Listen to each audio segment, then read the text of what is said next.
Salut à tous les supporters de l'AS Monaco, j'espère que vous allez bien. Ça y est, il est arrivé, notre quatrième recrue du Mercato, Jordan Tézé. Ça fait vraiment plaisir, il est là, regardez, il passe sa visite médicale tranquille. Il n'est pas complètement claqué comme Monsieur El Anaoui ou il n'est pas parti en courant comme Monsieur Mikotadze. Mais bon, en tout cas, voilà, il a passé sa visite médicale.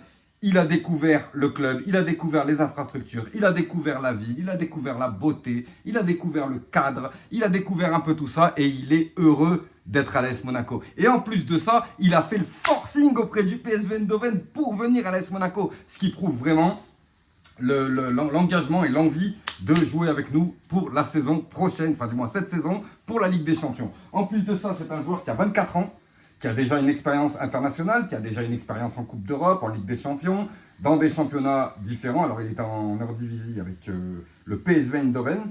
Et moi, en fait, il y a une question que je me pose, c'est que j'aimerais savoir pourquoi certains supporters de l'AS Monaco, avec qui j'ai échangé, j'ai pas eu trop le temps de vraiment demander, mais sur Twitter, tout ça, ils étaient contre cette venue, en fait. Et je me demande pourquoi. Si vous avez, écrivez-moi en commentaire pourquoi vous êtes contre la venue de Jordan Tézé. Moi, peut-être que je sais, mais parce que je vais vous le dire tout simplement, Vanderson. Les gars, moi personnellement, vous êtes là, Vanderson, qui part pas. Donne-moi qui est la doublure de Jordan Tézé cette année. Qui? Ah ben voilà, donc on va faire concurrence. On va faire concurrence avec Jordan Tézé et Vanderson pour le côté droit. Forcément, en plus de ça, il y aurait forcément des fatigués en tant que défenseur central. Donc peut-être que Jordan Tézé, enfin du moins c'est même pas peut-être, Jordan Tézé peut jouer en défense centrale. Il a déjà joué en défense centrale. Il a 24 ans, il parle français, il est expérimenté. Il y a tout ce qu'il faut. Ok, on est d'accord. Mais qui est sa doublure? Crépin Diatta? Donc moi, je veux une concurrence cette année entre Vanderson et Jordan Tézé, même si j'ai l'impression que ça ne va pas être possible. Mais voilà, je ferai tout pour faire capoter le transfert de Vanderson à Tottenham et garder Vanderson pour faire une vraie concurrence. Hein, comme il dit Unai Emery, qui est meilleur, qui va jouer, toi tu vas jouer. Eh oui, non mais c'est important, il faut être compétitif, on va avoir énormément de tableaux, on ne peut pas partir comme ça avec juste un latéral droit de métier, je suis désolé. Alors ça fait notre quatrième recrue après Lamine Camara qui a fait de très bons débuts avec l'AS Monaco, après Georges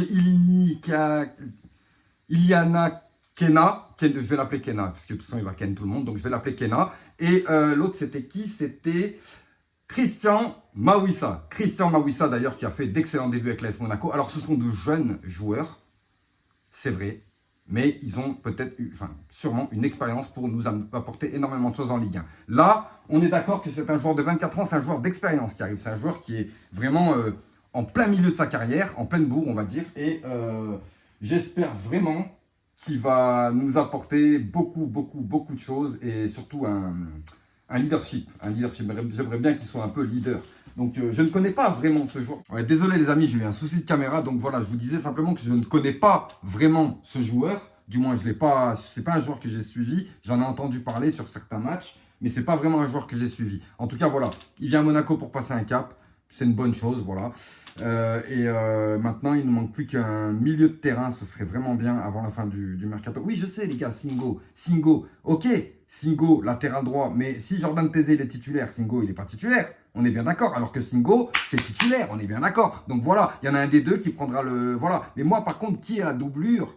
Voilà, je veux Vanderson. Moi, c'est comme ça, en fait. Bon, laissez tomber. On va pas revenir là-dessus. En parlant de passer un cap. Oh, Balogun.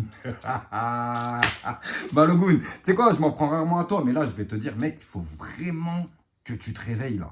Là, il faut vraiment que tu te réveilles. Parce que tu sais, Brelem Bolo et Caio Henrique sont de retour. Et c'est un peu comme des recrues pour nous. Tu vois? Et oui, parce qu'ils étaient quasiment pas là de la saison dernière. Ils ont eu de graves blessures. Mais là, ils sont de retour. Mec, il faut que tu te réveilles. T'étais Balogun, t'es devenu Baloguigne. C'est un truc de fou. Et d'ailleurs, comme ton pote Mikotadze, là, heureusement qu'on l'a pas pris en vrai. Parce que, oh, si on a la meilleure attaque de tireur de penalty, bref, c'est un truc de fou. En attendant, les gars, je passe vendredi. Alors j'ai pas encore l'horaire, mais je vous referai un petit short ou une petite vidéo pour vous dire, je passe vendredi dans l'émission de Julien Le Gaune, en vue du match de samedi contre l'Olympique Lyonnais. au Groupama Stadium des Lumières, je sais pas quoi. Mais bon, voilà, ce qu'il faut, c'est prendre le match tel qu'il vient et pas commencer à se dire, ils sont pris 3-0 là-bas, machin, machin, parce que ça va pas se passer comme ça. Vous le savez très bien. Pour moi, je vous le dis, c'est du 50-50. Parce que nous, on est en rodage. Eux, ils sont aussi en rodage, forcément. On débute tous le championnat. Et en plus de ça, ils s'en sont pris 3 par Rennes. Qui a, moi je vous le dis sincèrement, j'avais l'impression un peu que c'est un accident. Parce que s'ils se prennent pas le premier, s'ils offrent pas le premier but, ils se prennent pas le deuxième dans la foulée et ils souffrent pas comme ça tout le match. Peut-être que ça aurait pu changer l'issue. En attendant, on sera pour leur premier match dans leur stade et ils voudront forcément faire un résultat. Voilà. Et en plus de ça, vous savez que, bon, de toute façon, j'ai dit qu'il jouait pas. Il joue pas Miko Tadze. C'est comme ça. Allez, je vous souhaite une bonne soirée et vive l'AS Monaco, vive Jordan Tézé. Ça y est, il est déjà là. J'espère qu'il pourra jouer samedi, pourquoi pas. Mais attends, il manquerait plus qu'on se prive.